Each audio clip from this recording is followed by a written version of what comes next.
பத்ரு போர் பற்றி அல் குர்ஆன் மற்றும் ஹதீஸ் குறிப்பிடுபவை: 1. இஸ்லாமிய மார்க்கத்தில் நடந்த முதல் போர் பத்ரு போராகும். 2. பத்ரு போர் ஹிஜ்ரி 2ஆம் ஆண்டு ரமலான் மாதம் 17ஆம் நாளில் நடைபெற்றது. 3.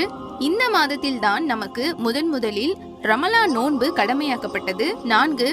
ஸ்வஹாபாக்கள் அனைவரும் நோன்பு வைத்த நிலையில் போரில் கலந்து கொண்டனர். 5. ஸ்வஹாபாக்கள் அனைவரும் நோன்பாளிகளாக உடல் நலம் குறைந்தவர்களாகவே இருந்தனர். 6. காஃபிர்கள் 1000 நபர்களும் முஸ்லிம்கள் 313 நபர்கள் மட்டுமே இருந்தனர். 7. முஸ்லிம்களிடம் 60 கேடயங்களும் 70 ஒட்டகங்களும் 1 குதிரையும், காஃபிர்களிடம் 100 குதிரைகளும் 600 கவச ஆடைகளும் இருந்தன.